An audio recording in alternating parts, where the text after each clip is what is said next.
So thank you everyone for joining. Sorry for the technical delays. Today's webinar is on nakshatras and galaxies, an experiential retreat exploring Hindu astronomy. So today's webinar, we're going to get into this 3-night retreat.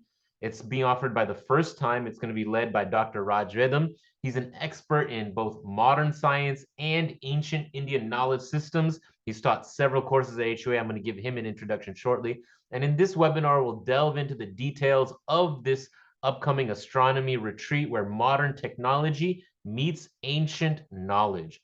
So this one-of-a-kind retreat on Hindu astronomy will take us upon a deep dive on and into astronomical insights embedded in our Vedic texts. So we're going to discover how the nakshatras, the star constellations, played a significant role in shaping the understanding of time, cosmology, and celestial movements in ancient India.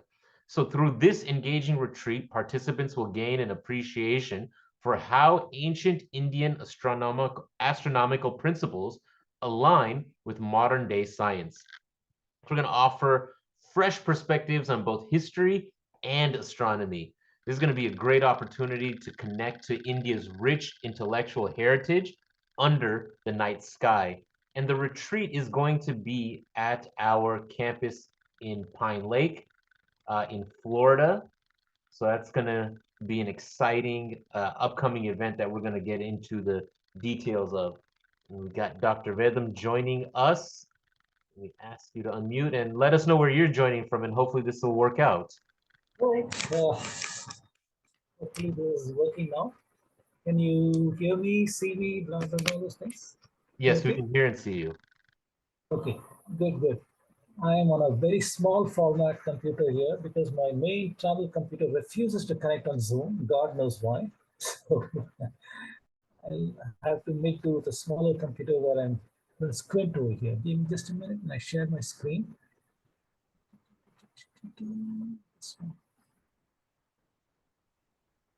Tell me if you can see my screen. Yeah. It's actually pretty good.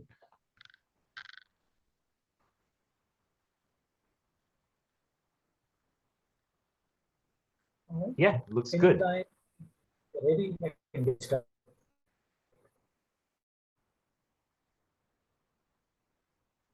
Ankur, you're on mute. Yeah, you look good. You're ready to present. Thank you. Sorry for the technical delays. This is going to be interesting. I'm looking forward to this, Rajji. Okay, thank you. So let me get started here. Move these things out of the way. Like I said, I'm on a small format computer. So, okay, apologies again for talking from Delhi right now. I'm on the road, so connectivity is not as good as I hoped. So, as Ankur has probably already explained, this webinar is to discuss about this new astronomy retreat that we propose to do on in December, this last week of December, 26th through 29th. And what is this retreat going to be? It's going to be the discussions, lectures, classes, sessions on history and methods of Indian astronomy. Additionally, with telescopic observations of the skies and astrophotography. All this is what we hope to accomplish in this in this retreat.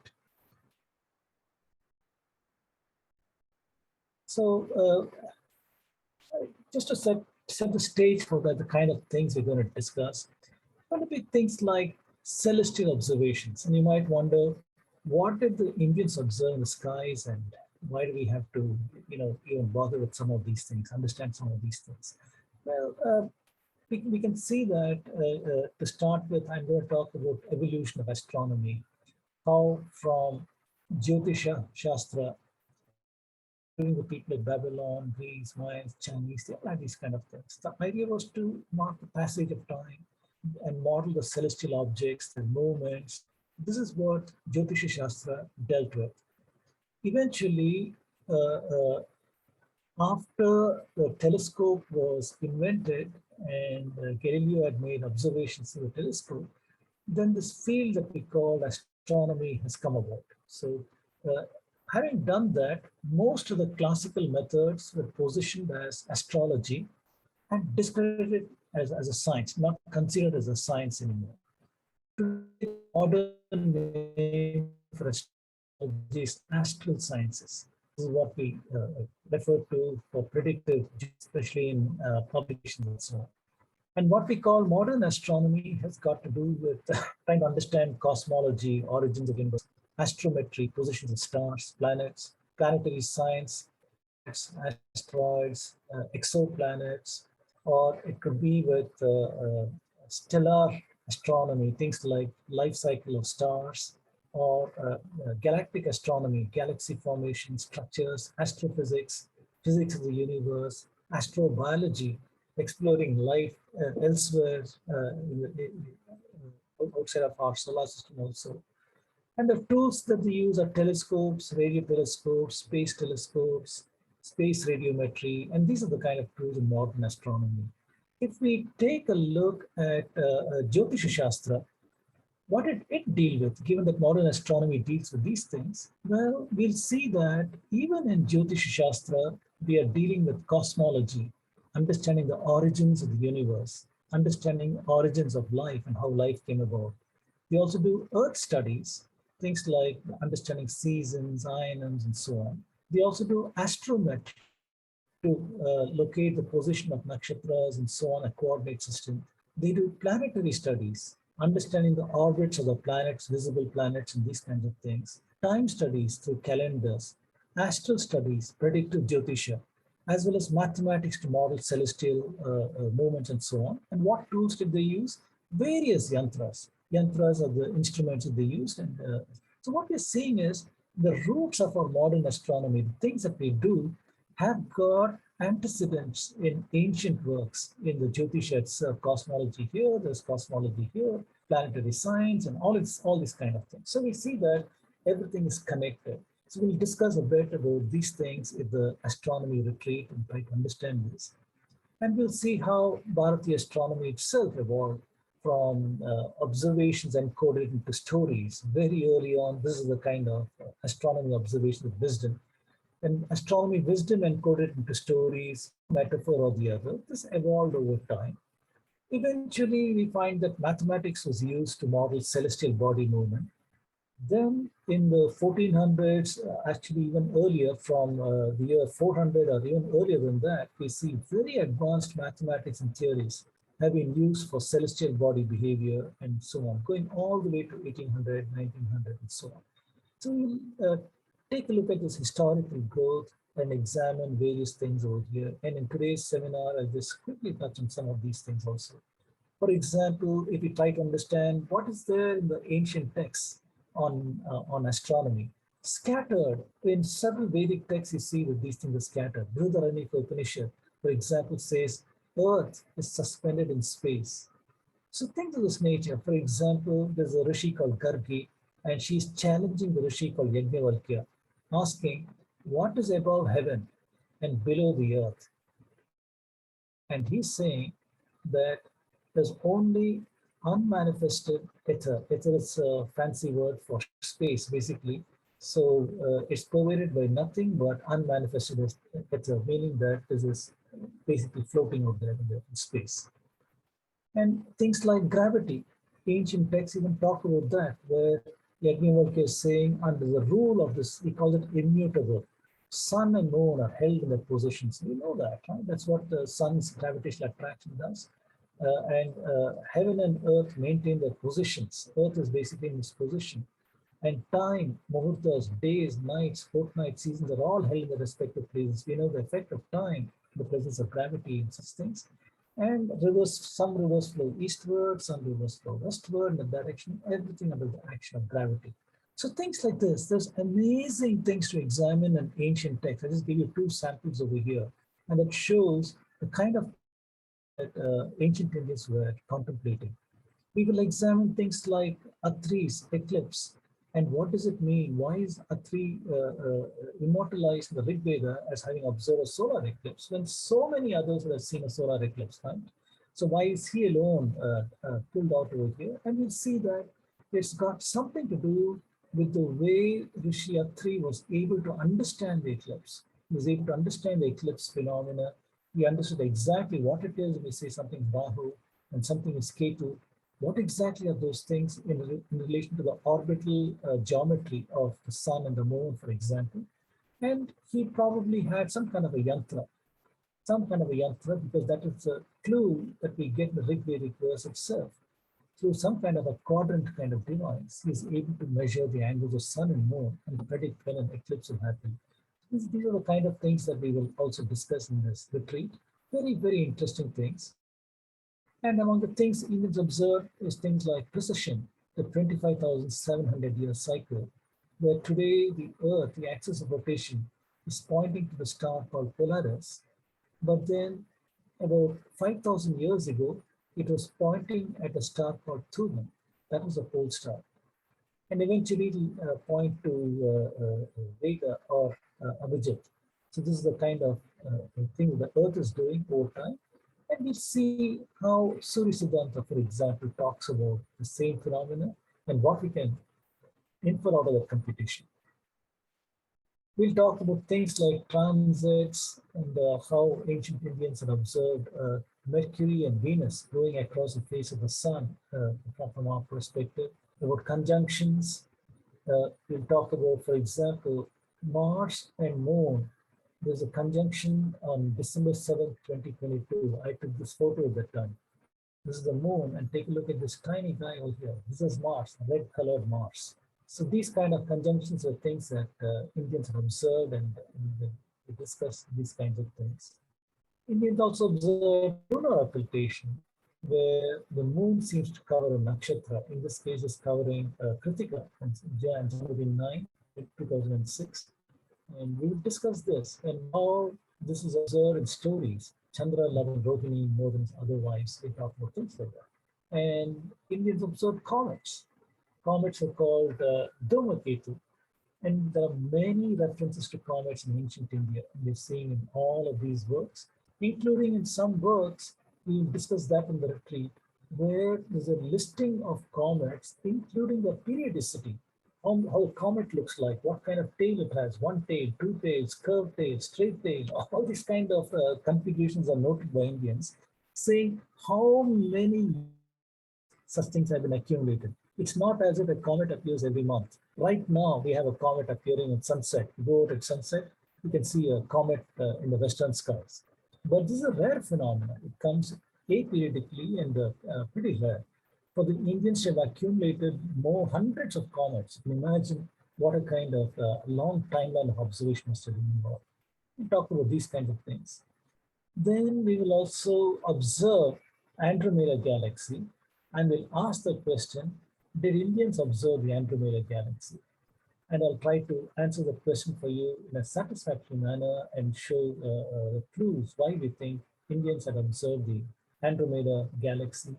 Very, very interesting discussions over there, and we'll take a look at that. And I said that also help you take photographs, right? This is my photograph of the Andromeda galaxy. It also shows you two satellite galaxies. Right, here's one satellite galaxy right over here. The other one is outside the frame over here. Oh, sorry, it's right over here. One is over here and one is over here. So there are three galaxies in this picture. So I'll help you take pictures of this nature where we can capture the galaxies and so on. We will then go on discuss things like, did Indians measure the skies? What kind of measurement was involved over there? How did they locate nakshatras in the sky? How would they communicate the nakshatras over there to some other person? All these interesting things we will discuss. I will explain some history of Coal Group, what he discovered as far as the yantras that Indians are using. We will discuss the instruments, so many instruments that Indians have used to observe the skies. We'll talk about that. Then we'll talk about the coordinate systems that Indians use, the ecliptic coordinate system, and why that has to keep changing over time, from 4000 BC to 3000 BC and so on. I'll explain to you why these calendrical systems are changing. And in the process, I'll also talk about Milankovitch cycle, the relevance to what we are doing. We talk about precision, trepidation, what Surya Siddhanta talks about precision, We'll discuss what other ancient civilizations, what did they think about precision and what is their value for precision. And we'll talk about that. We'll see how close the Indians had come. 54 arc seconds a year in Surya Siddhanta, whereas the Hipparchus had the 36 arc seconds in a year. Very, very poor in estimate. The true figure is 50.4 arc seconds. Aryabhatta coming even closer to 48. China, they had 72. The Arabs copied Surya Siddhanta, so they have the same figure. So this way we see the kind of accuracy that Indians are able to accomplish in measuring the sky and talking with these constants. And we'll go from there to discuss a little bit on how mathematics is used for astronomy. And we will talk about things like the rule of three in Vedanga Jyotisha, how that is used for linear prediction of motion of planets. We talk about that. And we'll talk about how, at some point in time, trigonometry was invented. We find that in Surya Siddhanta, Aryabhatta, and so on. We will do a discussion of why that came about, why was that sign function necessary, how did they compute that, and a little bit, although it looks complicated, it really is not complicated, so don't be afraid about it. I'll talk why some of these things are important for them in their modeling of the skies, how it shows evidence of observation, modeling, refinement, and so on. So what I've done so far is I very quickly went through some things what I'll cover in the lecture sessions. So these are the kind of explore astronomy in ancient Indian pre-Siddhanta text. We will talk about coordinate systems of the Indians and the measurement of the skies, nakshatra and Rashi model, timekeeping, the lunar or solar year, the mathematics of the Panchanga and how they accomplish synchronization. We'll talk about how Indians did planetary modeling, and we'll talk about pretty advanced mathematical modeling for astronomy from Aryabhatta to Madhava and Kerala school. We'll talk about the historicity of Indian astronomy and perhaps take a few astronomers and discuss their works.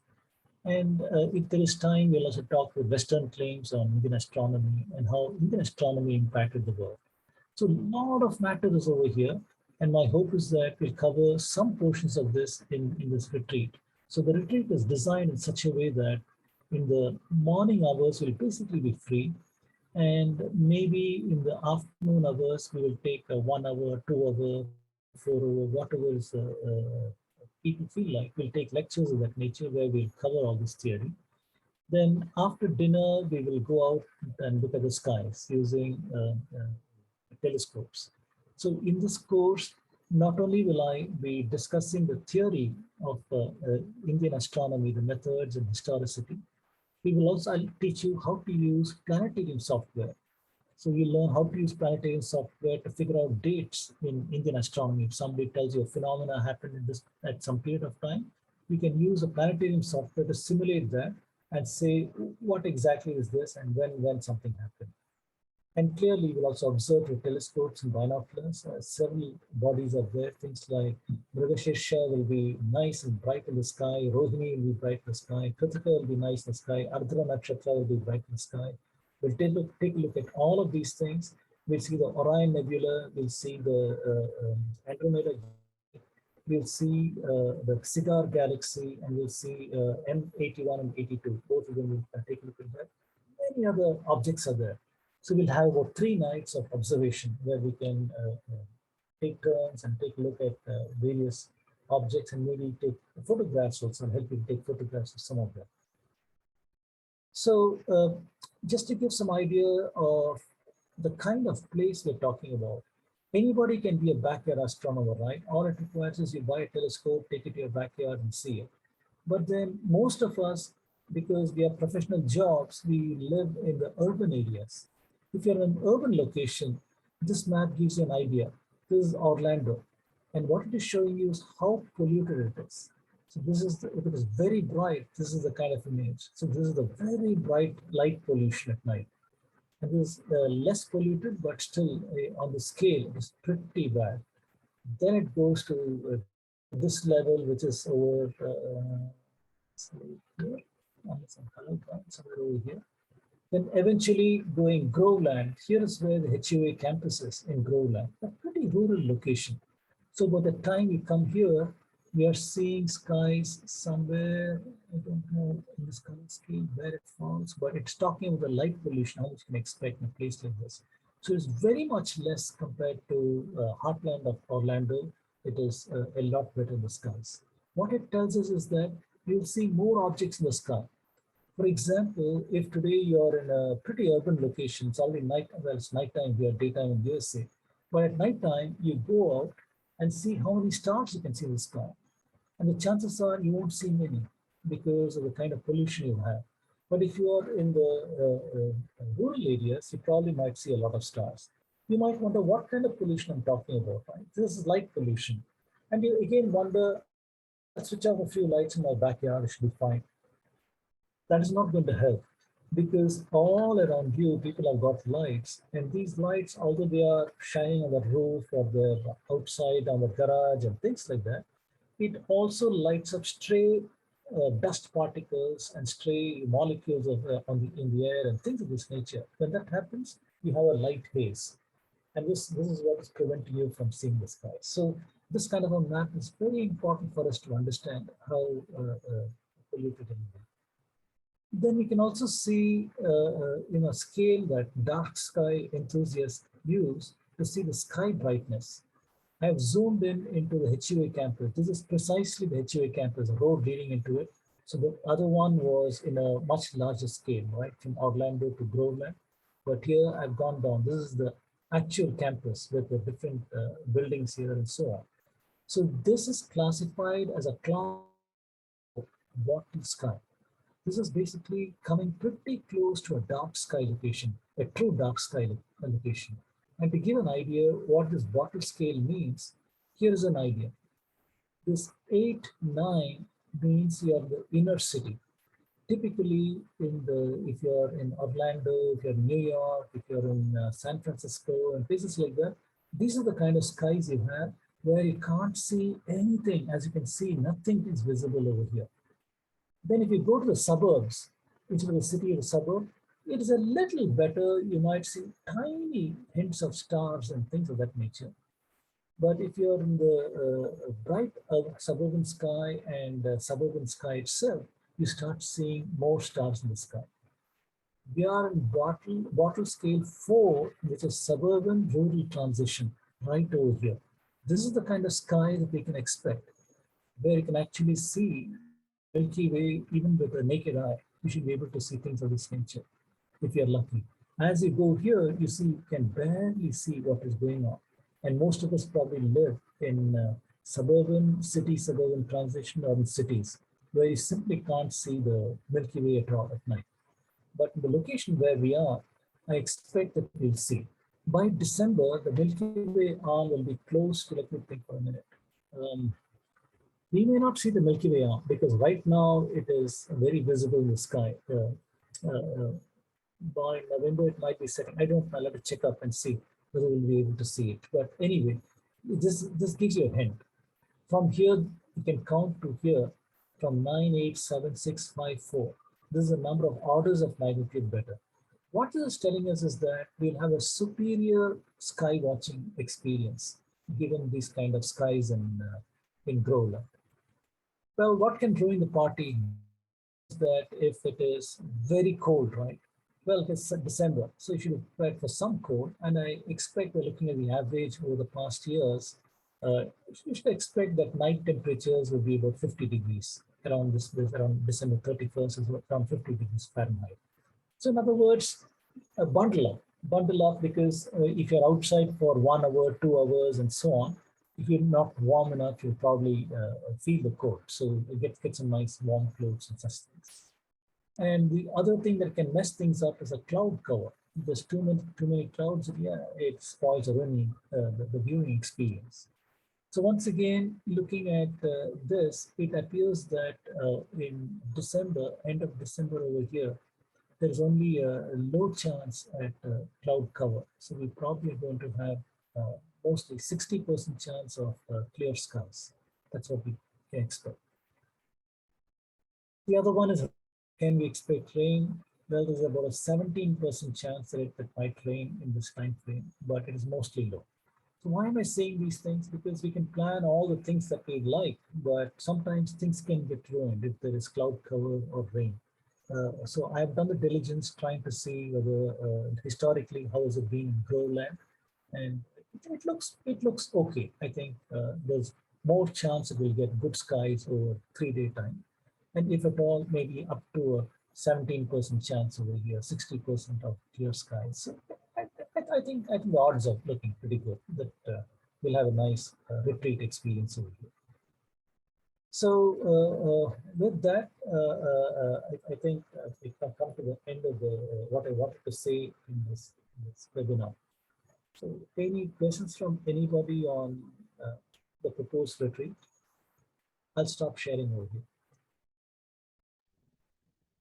Thank you, Dr. Vedam, in outlining what it will be like, what we're going to cover. I was trying to just guess it on my own, but this is why you're the faculty, right? You show the charts, you get into the history, and you project what is going to happen.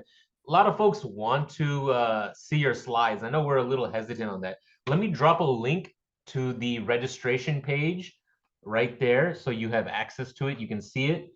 And you can register right there. So we can get into the details about the accommodations. It's going to be good for individuals. It's going to be, I think, really good for families. If you want to come as a family, there are different sets of accommodations that we can get into, chalets, shared house.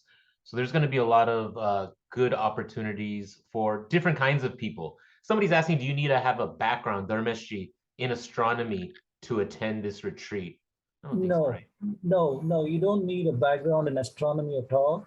I will be more than happy to discuss with you on whatever background you need to have. There's no background really. We are going out there having a good time, looking at the skies and understanding these things. The classroom sessions assume that you probably don't know much about astronomy at all. So we're going to start from very basics. And some of the class material, depending on the interest, really, depending on the interest of the people who come to the retreat, I will choose to go deeper into it, or we will stop at some level and say, all right, not necessary to go any further in the mathematical handling, for example, because math scares most people. And really, you might not want to know math. Or on the other hand, you might have people who are pretty curious. They want to know how did ancient Indians do these things. So we can explore some of these concepts. In other words, I will let the retreat members decide how the experience should be. Should it be more on theory and or light on theory, more on anecdotes, more on stories, more on background, and these kinds of things. Even modern astronomy, we can discuss that also. Or we can go spending most of the time on observations and so on. So there's a lot of things we can do in the retreat. I have a certain plan of action, but we'll customize it depending on what people like. Right. And even though this is a webinar, we're getting into the general. Once you register for the retreat, we'll have another follow-up. Well, Dr. Vedam is going to get into even more of the details as we get closer to the retreat. So, like Dr. Vedam said, we will be prepared. I'm seeing questions here. I'm Yeah. seeing one question from Kumu asking weather versus visibility. May not see anything. So no, I've tried to see in December how it is going to be. We cannot predict, right? We cannot predict so much out in advance what the weather is going to be. We expect normally December is clear skies, normally, but sometimes you never know. There could be a cloud cover. But I don't expect all 3 nights we're going to have cloud cover. If it is there, maybe one night is messed up. And if that one night is messed up and we can't do much, I promise you we'll have fun. We'll have a guitar over there, we'll play some music and we'll sing songs, we'll have a campfire kind of thing. So one night out of 2 nights might be gone, but I'm just throwing it out there. Maybe we'll be lucky, all 3 nights will be fun. And the next question, what kind of telescope you have? We're going to have several telescopes over there, at least 2 viewing telescopes, and these are powerful telescopes. These will be Celestron, computerized go-to telescopes with at least a 6-inch aperture, if not more, which means a lot of light gathering capability.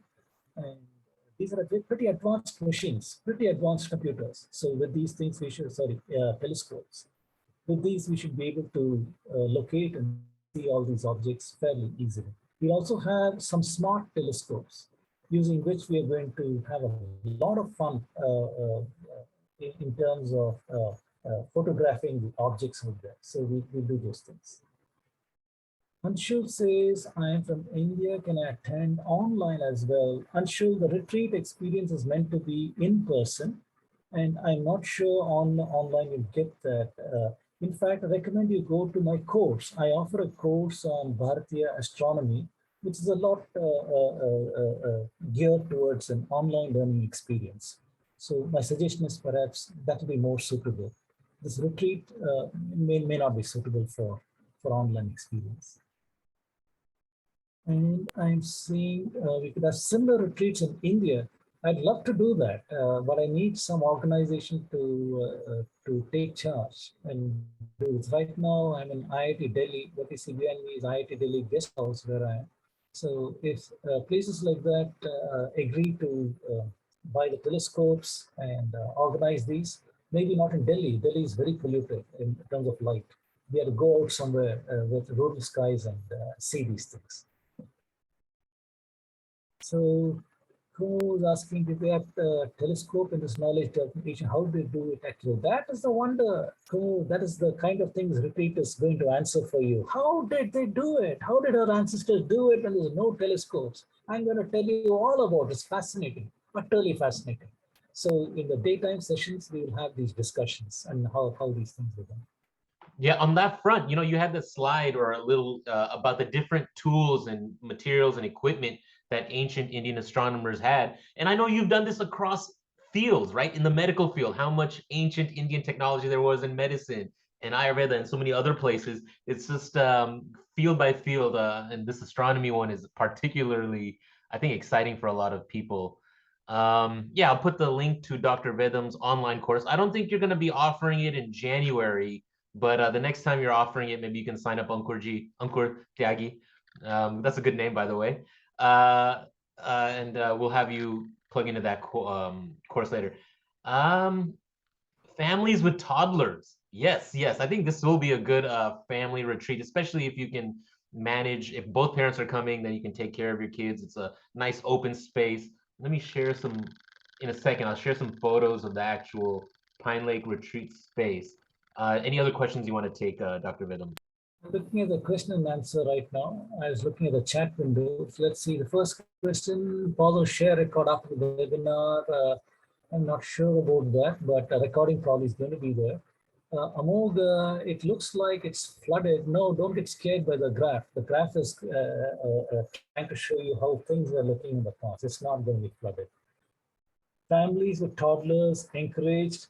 Well, if you get a toddler, then you should also keep them tightly under control, because only reason is we have telescopes out there on tripods. Even touching them will disturb the calibration and you're going to miss the star. So I wouldn't want anybody to come there and play around that, run around the tripods and all these kind of things. So you have to take a lot of care that such things will not happen. But you're welcome. It's a very nice place, the retreat. I've been there. I love it. And I'm sure you as a family would enjoy the place also. But for these sessions, maybe the toddlers can be left in the room with somebody to take care of them. That'll be a better way to do it. Are you guys have smart telescopes? Yes, we will have them on site and I will show them to you. Email ID, yes, I think Ankur can share. I'll offering it in winter 2024. Winter 2024. When does that session start? December or January? No, in January, I think my plan is to offer a different course on Hindu history. Yes. So again, there's the link for the Ancient Indian Astronomy course. I just put in the chat that Dr. Vedamji teaches. You can just express your interest there. So the next time we offer it, we'll reach out to you. And again, here's the link for the actual retreat. It's in the chat. Maybe I can also share screen a little bit, just show you what the page looks like. It's right here. Some of the slides that Dr. Vedam covered, give some background. You can register some of the images, cost, all that breakdown. And then this is Pine Lake Retreat. So this is where it will be. Here's a little gallery. So depending on which accommodation you go with, you'll get either a chalet or a residential house or something else. And yeah, you can see it's a couple hundred acres. It's a lot of space, as Dr. Vedam said. Lot of greenery, lot of lakes. Yeah, we'll get a nice view of the sky, and maybe if there's some bird watchers, maybe during the day you can get to see. It's like a migration point because of all the water and etc. This is the HUA office. Got some classrooms in there. These are the chalets that you would be staying in potentially. These are the shared houses that you could stay. If you bring your whole family, you get a bedroom, couple bedrooms, etc. And we'll figure out those details once you register. So that's a little background on the location, what it looks like. Links are in the chat. Um, can we do this every day? That's a question. Dr. Vedam, how do you suggest people incorporate astronomy into their daily lives, or how can it be useful? Or Amoga is asking that. Was there a question? How do you use it? Or can we do it every day? Can we Yeah, do you this can look at the every stars day? every day, right? Viewing the stars, yes, we can. In at least the duration of the retreat, yes, every night can be used to observe the stars, and daytime can be used for discussions. By the way, we'll have binoculars also. Binoculars are also excellent for viewing objects. We'll have binoculars, we'll have telescopes, smart telescopes, and all these kind of things. And we'll also have Jupiter and Saturn out there. Saturn sets soon in December, but we'll catch it. Soon after sunset, we'll catch it and we'll take some photographs. You get to see the rings of Saturn and all the satellites of Saturn and all these kind of wonderful things. And by the way, I've been a backyard astronomer for more than 15 to 20 years. I've done a lot in these kind of things. So I'll help you with several of these things. All right, let me launch the quick poll. I should have launched that a little while ago. There's the enrollment. Are you interested in this Explore Nakshatras and Galaxies? I love that title, Dr. Vedam. I know you're brainstorming on different experiential retreat for Hindu astronomy into Hindu astronomy. And then also at the same time, we're going to be having our Sanskrit retreat. So maybe part of your family wants to do the astronomy, other part of the family wants to do Sanskrit. Can't do both. Maybe there's some joint, like Dr. Vedam says, some campfire and enjoying each other's company. But it's exciting what we're doing at Hindu University of America, right? Where we were to where we are. You know, the first, I think I was in one of your first batches, Dr. Vedam, for that reconstructing Hindu history, the Right, omissions, right. and then the commissions, and then you offered it a few times, and now these retreats, the community education division, and so many developments and the way we're going with this university. We want you to be a part of it. All of you who are attending today, please, this retreat is going to be particularly interesting and exciting. So please do join. Please fill out. Before you went on mute. Yeah, just fill out the poll. Let us know how you're feeling about it, and we'll follow up shortly. Okay, I see a question here, how to integrate understanding astrology in daily life. So a quick note over here, I'm not going to be doing anything with respect to predictive Jyotisha. By the way, we don't have anything called astrology. We only have Jyotisha. Jyotisha is intricate mathematics to understand the skies. Another aspect of Jyotisha is to apply it for predictions and so on. That second part is not something I'll do because I don't have that expertise. But what I will help you with is the astronomy, the Siddhanta part of it, the kind of things Indians did to understand the planetary motions, predict where they'll be, and those kinds of things.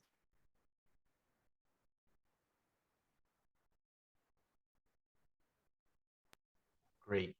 We got about half the folks have filled out the poll. If you don't see it, minimize, maximize, fill it out, let us know. Any last questions? I think we're getting near the end of this webinar. Please, this is the time to ask your questions.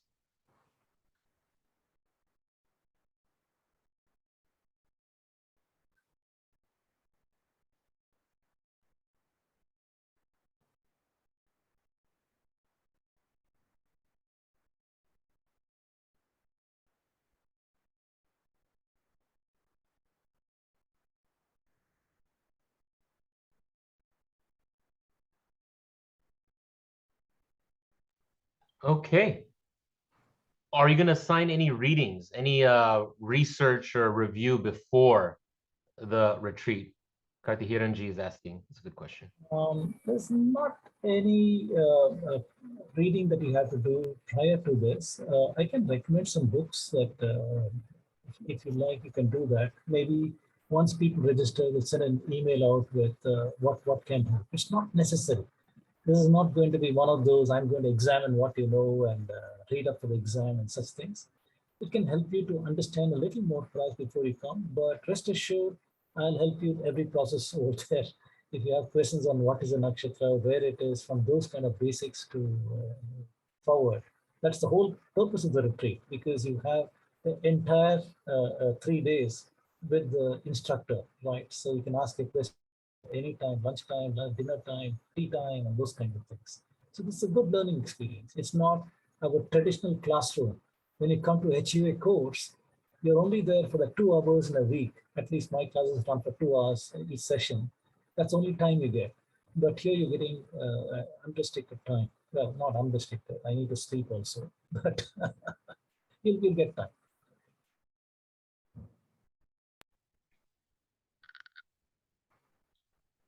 Okay. Yeah, we'll Raji, I'm gonna drop your HUA email in the chat. Anshulaji is asking. Is that okay? Sure, yes, go ahead. Rajkumar@hua.edu. Somebody Hey, asked, feel free to reach out to me or info@hua.edu for other questions as well. comets, planets, and asteroids. Yeah, we can discuss comets, planets, and asteroids. What the ancient Indians saw in comets and planets. Asteroids, yeah, we'll talk about that also. There are hints of that in several of the Puranic literature, so we'll probably discuss that also. All right. Well, I think we're nearing the end, right? This webinar was a short one because we're just previewing the retreat, and that's going to be super exciting, super interesting. We'll send the email with a follow-up to register the recording, maybe some interesting links. And please do consider enrolling in this first of its kind retreat. It's going to be exciting. I hope Gayanji will send me. We'll see. All right. Okay. Thank you everyone for participating, attending. Dr. Vedam, maybe your last pitch. Yeah, I don't have anything else to say. I think we've covered most of it. It's going to be fun. It's going to be a lot of fun. It's going to be fun for me too. It's the first time I'm doing something like this. It's a good learning experience.